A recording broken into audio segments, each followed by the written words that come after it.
Hello, this is Dr. James O. Webb.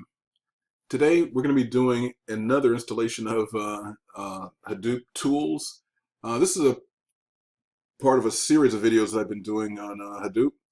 The first one that you'll need is installing Ubuntu 16.04 on a virtual machine. Now, if you already have a virtual machine set up with this, then you should be fine. But if you don't, again, I'd highly recommend you run that video first and set up your virtual machine. Okay, let's get started.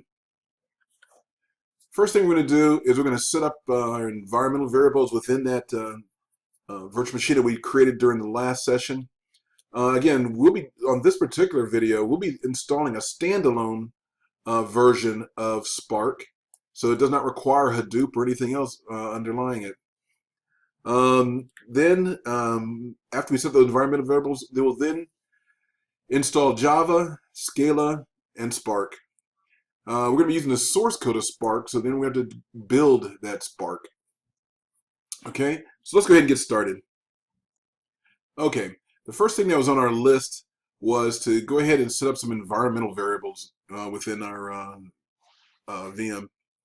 So we're going to use this particular virtual machine, and let me go up to settings. Now let's do some optimization. Okay, the first thing, let's go to advanced. I highly recommend that you go ahead and you change your shared clipboard and drag and drop to bi-directional. That way you'll be able to copy and paste using like a notepad or something else that's on the external to your virtual machine. Okay, so we've got that set up. Description, I type in there for this particular one, what I'm going to put in there just as a memory jogger for me is this VM has Ubuntu and Spark installed in standalone. This is not required at all. This is not required at all that you do that, but I'm doing it just so I remember. Okay, next, all the settings here are fine. I'll go to processor. If you do have the availability, I'd highly recommend you increase that number of processors. That way, when it does its compile, it'll go a lot faster. So I'll increase my processors to 3.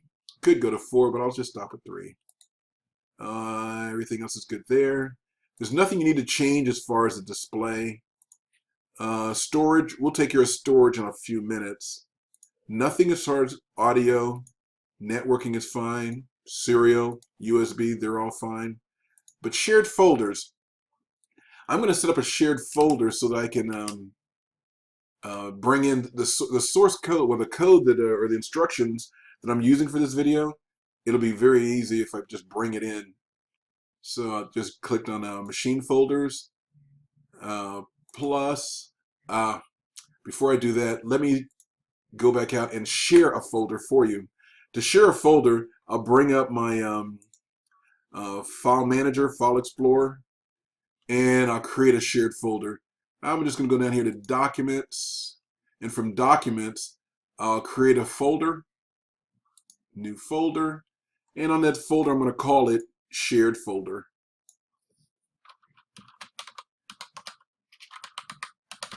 No space. Shared folders.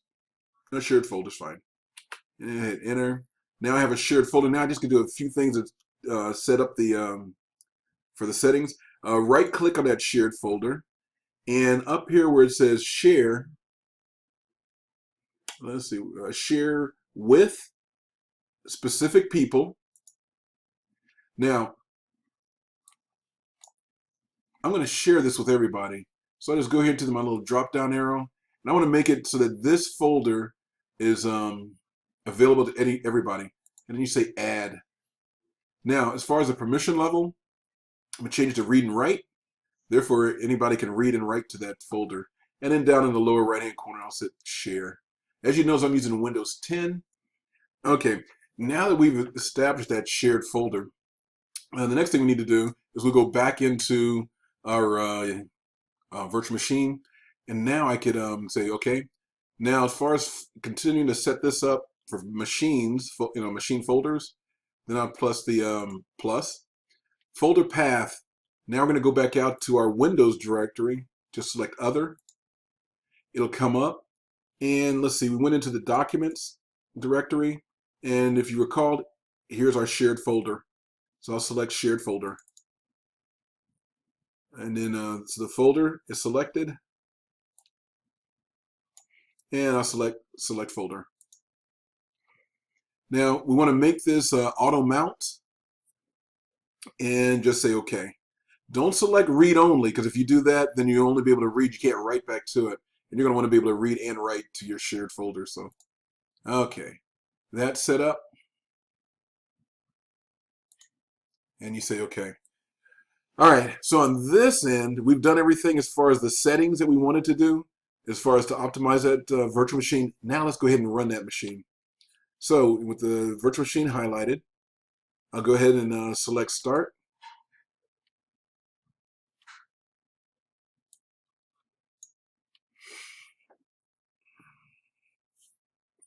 Okay. For this one, yeah, this is fine. We'll go ahead and launch that. You might or might not get that particular message.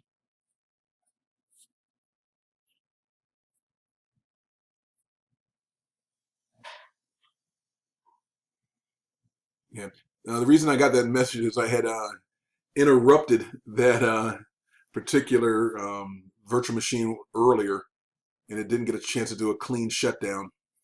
Okay.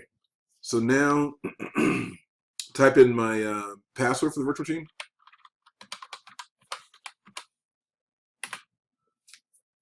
And we'll give it a few minutes to set up.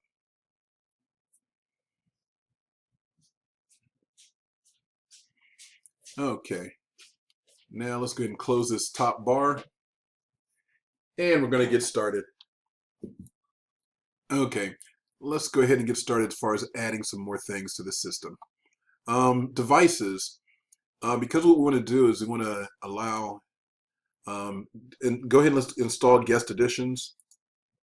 This allows, this is part of that shared folder setup that we were doing. So, okay, run. Type in our password.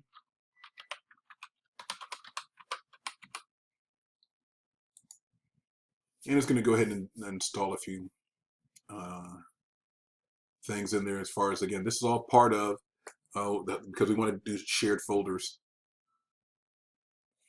I'm going to go ahead and pause the video until it finishes building it. Okay, at one point you're going to get this screen where it says press return to close this window. So go ahead and press return. Okay, close the window.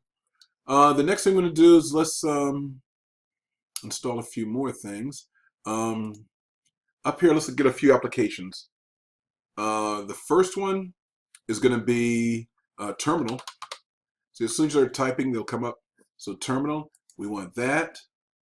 And that's what we're going to be using to type our commands. Right-click on terminal and lock it to your launcher so that it won't go away. All right. The next application we get, let's go back up here. Let's get an editor. Now, it's important to use a text editor, not just try using Word, because Word has a bunch of embedded characters and stuff that are in there. We need it to be clean. So, same thing. Here's my text editor. Right-click. We're going to lock it to the launcher. And the third tool we're going to get, which I always find very helpful, is a monitor. This is a system monitor, so that when things are running in the background, you'll be able to see them to know exactly, how your resources are being used. Okay, that's also good. So let me lock in our monitor onto our launcher as well. Okay, let me just close these windows for a few seconds. Close that, close that. Now, the next thing you need to do, again, is back to that shared folder that we're trying to do. We need to make sure that my account has access here within or within the VM within Ubuntu to access that shared folder. So you need to type sudo adduser, and then my name my account, which is James. And again, you can see it right here. And then you'll go vboxsf. That's my password. And now it adds me into the group, the vboxsf group. Okay. Now, once we've done that, the next thing I want to do is let's exit out of this, just so all these changes can take place. I'll come over here to the and I'm gonna shut this thing down. Shut down. Are you sure? Yes, shut down. Okay, and then now we're gonna bring that whole thing back up so we get a nice clean start. Okay, start.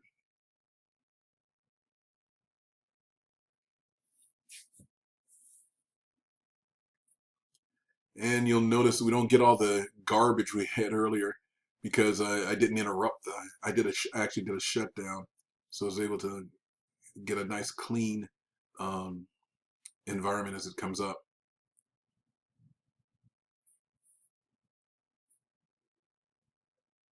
Okay, first thing I'll do is log in.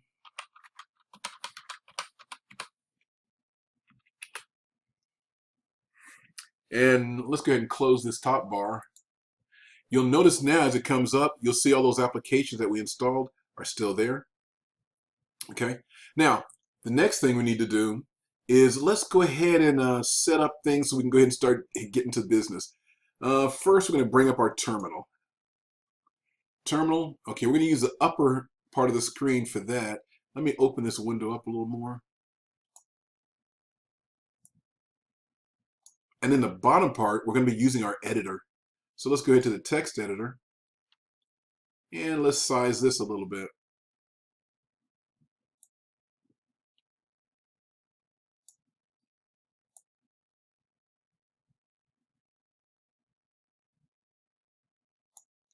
And open it up.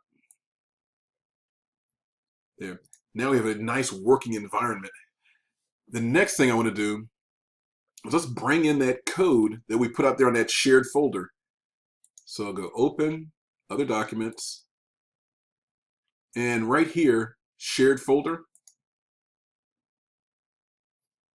And oh, you know what? I forgot to put it in the shared folder. So I'm going to go ahead and copy it and put it in the shared folder, and you do the same, okay? And again, that's just putting that shared folder on your Windows device. Okay, I copied that installing Spark standalone final version on that my shared folder within Windows. So now I'm going to open, go to other documents, and here's that shared folder. Go there, and here's the file that I was referring to.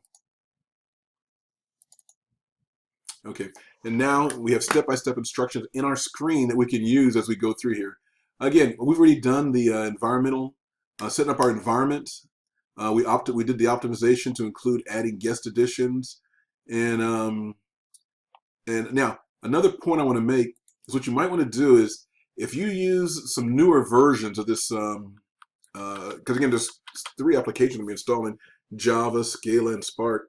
And if you use a newer version or newer editions and have problems, then I'd highly recommend you go ahead and down the version that you're using to something closer to what I'm using during this video.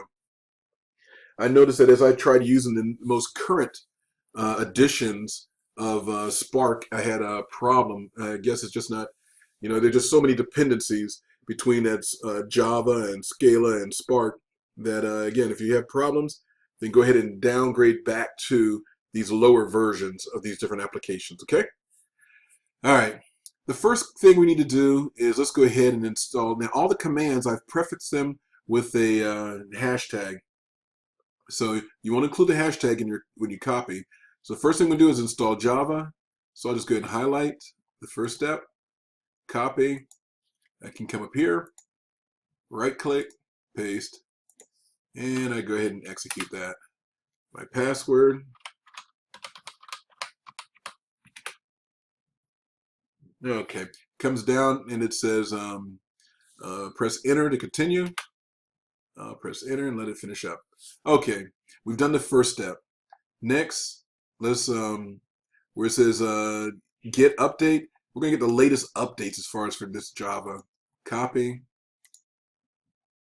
right click, paste, enter. Okay, now it's updating, getting the most current releases of that. Okay, next, now we're going to do the Java installer. Right click, copy, and we'll paste it in here again. Execute that command. Do you want to continue? Yes. Okay. Now, for here, we're just going to say OK. You either tab over or use your left, right arrow keys and say yes. And you press enter. And it goes ahead with this process of installing the Java with its latest build. Okay, rather than you sitting here watching as this goes, because we're only at 30%, I'll pause the video and come back when it's finished. Okay, once it's finished, you should have a screen similar to this. And now what you want to do, let's just verify that Java is properly installed. And so you just use the command, the java-version command. Copy that, paste it up here, and press enter. All right, and you should get something similar to this. So we're good as far as with Java. Now, let's scroll down and start looking at the next thing we need to do, which is going to be our Scala installation. Now, just to kind of clean things up a little bit, up top here, I'm just going to type in the command clear. It just clears the screen, and we'll get started with Scala. The first task is we need to download the Scala version. And again, like I said, you can use the most current version out there, but if you have problems, then I would recommend you come back down and deprecate down to this lower version. Okay, we're going to download Scala version 2.11.8 from scala-lang.org into our home directory, okay? Now, the way we're going to do this is we'll come over and we use Firefox. And again, the version is 2.11.8, okay? And the website is scala-lang.org. Let's open up our browser. Okay. With the browser open, let's go to that website, which is again scala-lang.org.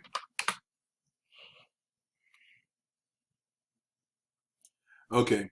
Now, once it's there, the next thing we want to do is, again, the version we're looking for is a 2.11.8. So I'll come up here to my downloads. You'll notice the most current, let me close that. The most current version is on 2.12.1, but instead I want to go ahead and get one of the earlier releases. Okay, and then here is the version that we want. That's the latest maintenance release, 2.11.8. Okay, now also this is going to be a source file that we're going to be downloading, just so you know it's a binary file. So let's select that, the latest release. And now we have Scala 2.11.8. That's what we want. So click download. And we'll say save file. Okay. Now it's already downloaded it into my in my downloads directory. And so I can click here to look at it. Now, one of the things also that were in the instructions is I wanted you to take it and put it in your home directory. So you can just click and just drag it into your home directory. Okay. All right. So at this time, I'm going to close this. Close our browser. And as we look at our instructions here, we've downloaded Scala, the 2.11.8 from scala-lang into our home directory. If you want to make sure that it's there, as we're sitting in our home directory, we can just type the command ls, and you can look, and there it is. Okay. Now, the next thing we need to do is we need to make a directory for a user, local, source, Scala. So again, just go ahead and we'll highlight that command. Copy. We'll paste it up here. Right click, paste, execute. Okay, made that directory. Now we're going to go ahead and tar into that directory to extract it, to put it in that directory. Copy. Right click and paste. Okay. It extracted it and it put the files into that directory. Now, the next thing we need to do is we have to update a few environmental variables. So what we can do is use, you can use your whatever editor you want, either VI, Nano, or gedit. I'm going to use Nano. So therefore, I'll use Nano to edit the bashrc file.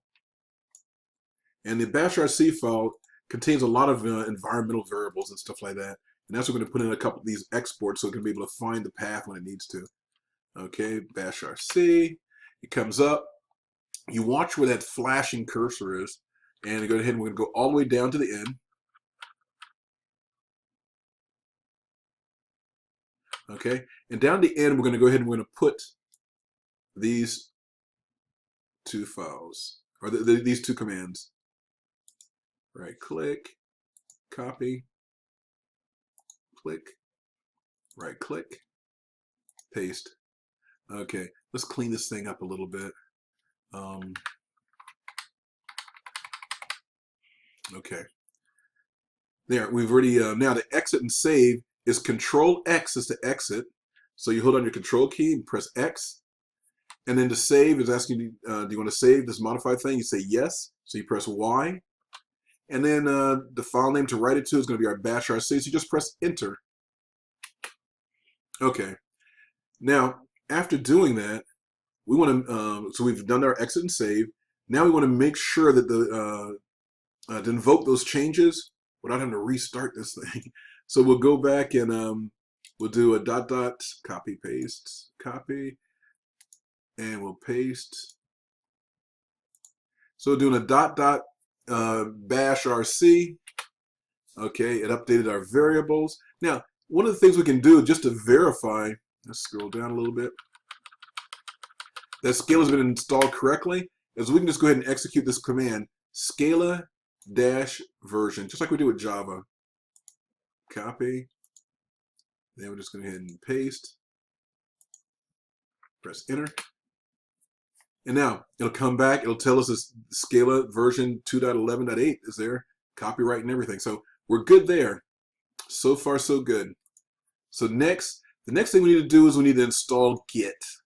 So to install Git, you just we'll take this command here. And we'll copy, right click, paste. And we press Enter. Now, do you want to continue? We say yes. And it's doing the build for Git. All right. Now the next thing, we're coming down to the wire. The next thing we need to do is we need to get the source code for Spark. We're going to get Spark from the Apache website, which is spark.apache.org. Okay, so we're going to have to go back out to our browser. And from here, we'll type spark.apache.org. Okay, now the version that, as you saw in those instructions, that I wanted you to get would be the 1.4.1. So let's go to our downloads and choose a Spark release. Let's see if it's still there. 1.4.1, here it is. That one worked well. Now, as far as to choose the package type, this is a source code we're going to use. So highlight where it says source code. Choose a download type. It's going to be direct download. So here it is. This is the file we want to download. So you click that. And now we don't want it to open up. We just want to save the file. So I'll change it down here. It says save file. And you'll say OK. And as you can see up here, it's now the progress that says it's ready. So I can click on folder. Notice this time all it did is the file manager wiggled. So we'll go into the file manager so I can see it. Okay, so we'll take that and we're going to move it into, again, our home directory. Okay, so we're good. So we'll close out and we'll close the browser. Okay, the next thing that we've done is, in according to the instructions, we downloaded our Spark. We took the source code version from spark.apache.org and we placed it in our home directory. Now it's time to extract it. And to extract it, we'll take this command, copy, and we right click, paste, hit enter. Okay, we've extracted it. Now the next thing we need to do, you'll notice that it created a directory, a spark-1.4.1 directory. So let's do a list screen, and you'll see the directory that is now created here, which is spark-1.4.11. We need to go to that directory. So we'll do a cd spark-1.4.1 and press enter. Okay, we're now in that directory. If you do a list, directory listing, you'll see these are all the files that are in there. Okay, now to run the command, we're going to need this file right here, the sbt. So to compile the code, let's highlight this sbt/sbt assembly, and we'll say copy.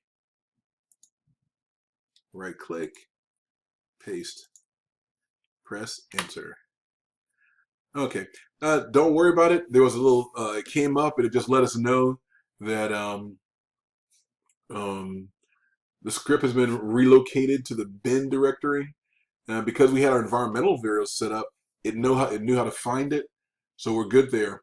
Now this is going to take a while. In some systems, depending on how you have it set up and the resource you have allocated, it could take up to a half an hour, an hour. Now the thing what you want to do is, remember earlier we installed terminal. We installed the system monitor.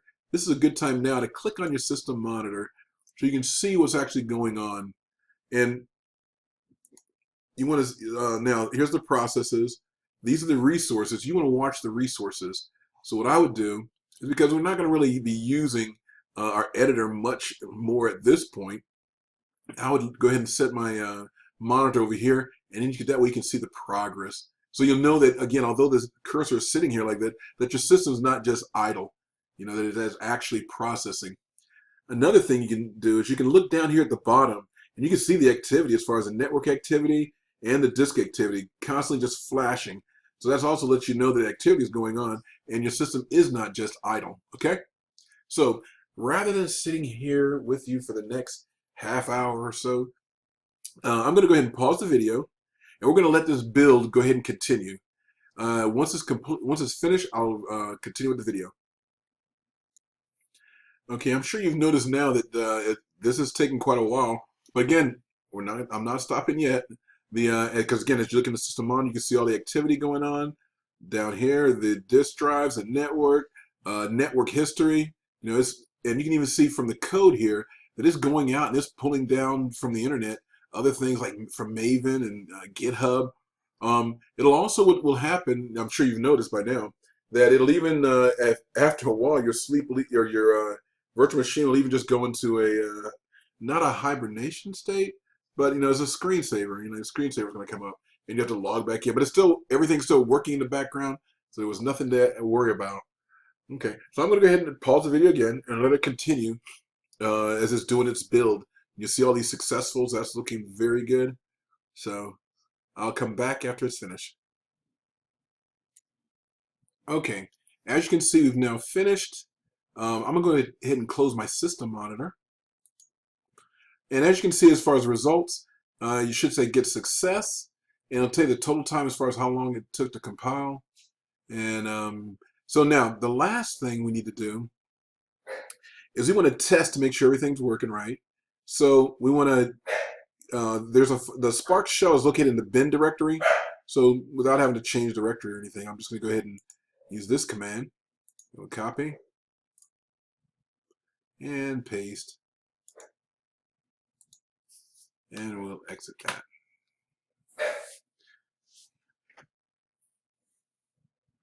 And Spark is up. Excellent. Now, and as you can see, you see where it says Scala. So we're up. The Spark shell is working. Now there's a graphical user interface that you'll find up here, as far as right here, where it says the Spark UI is located at this address right here. So the address, as you can see, is http:// for my system, it's 10.0.2.15, and then I got a colon, and then it's at port 4040. Okay, so I'm going to go there using my web browser. Open up Firefox and http:// and then again that IP address was 10.0.2.15, and then had a colon, and then port 4040. Okay, and then you press enter, and then there's your Spark graphical user interface, and you can go through and see all the different things, like which jobs are currently running in the background, your storage, what's in there, the environment detail. You can look at all the detail as far as letting you know the version of Scala that you're using, the version of Spark, the location where it is, your system properties. When you get to this screen, you know you've got a really good complete build of Apache Spark. Okay, and things that are executing. Okay, let me close this. Again, so this has been Dr. James Webb, and we've done the installation of Apache Spark, and I'll look forward to seeing you in the next video. I'm going to go ahead and exit out of here. Okay, good day.